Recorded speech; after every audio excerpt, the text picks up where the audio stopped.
ये जो हदीस है कि मन कान लहू इमामुन फ़क़िरातुल इमामी लहू क़िराअह, जिसका इमाम हो तो इमाम की क़िराअत मुक़्तदी के लिए काफ़ी है।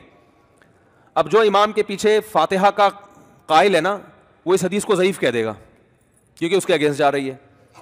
ये एक बड़ा अच्छा बेहतरीन तरीका है कि दूसरे की हदीस ज़ईफ़ है, मेरी वाली सारी क्या है, सही है। हालांकि ये हदीस मुहद्दिसीन ने सही करार दिया इसको, सनद पे बहस आप करो।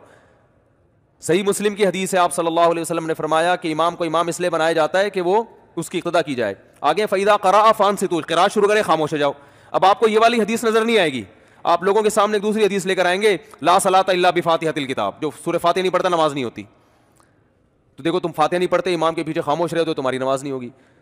सूरह फातिहा की रुकनियत और उसके फ़ज़ाइल के सिलसिले में ख़ास तौर पर बयान किया, क्योंकि इससे बड़ी गफलत है, बड़ी गफलत बरती जा रही अवाम में।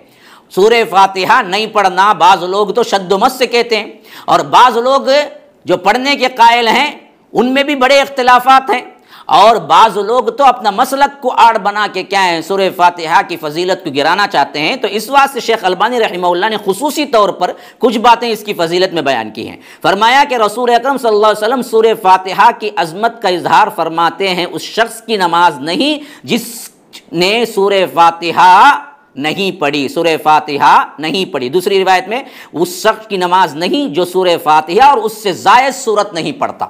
ये सिरी नमाजों के लिए खास है। तो इसी तरह बाज़ रिवायात में है कि वो नमाज नहीं जिसमें सूरह फातिहा नहीं पढ़ी जाती। ये हदीस भी मौजूद है सुनन दारुल कुतनी के अंदर।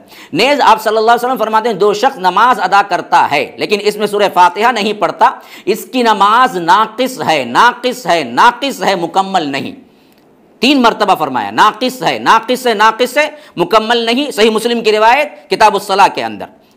इसी तरह क्या है, अल्लाह के रसूल सल्लल्लाहु अलैहि वसल्लम फरमाते हैं, अल्लाह ताला का इरशाद है, मैंने नमाज यानी फातिहा, अल्लाह ने सूरह फातिहा को नमाज कहा, नमाज, कसमतु सलात बैनी व बैन अब्दी निस्फैन, मैंने सूरह फातिहा को 2 टुकड़ों में तकसीम किया, मेरे बंदे और मेरे दरमियान तकसीम किया। तो यहाँ पर शेख अलबानी कहते हैं कि कसम तो सलाह, जहाँ लफ्ज़ सलाह इस्तेमाल किया वो असल में पूरी नमाज को नहीं, सूरह फातिहा को फरमाया। इसी वास्ते कहते हैं कि अल्लाह का इरशाद है, मैंने सूरह फातिहा को अपने और अपने बंदे के दरमियान तकसीम कर दिया है, इसका निस्फ हिस्सा मेरा है और निस्फ मेरे बंदे का है, और मेरा बंदा जो सवाल करता है इसको मिल जाता है। रसूल अकरम सल्लल्लाहु अलैहि वसल्लम इसकी तफसीर बयान करते हुए फरमाते हैं कि चुनाचे, अब देखिए बड़ा गौर से सुनो अल्लाह के रसूल सल्लल्लाहु अलैहि वसल्लम क्या कहते हैं।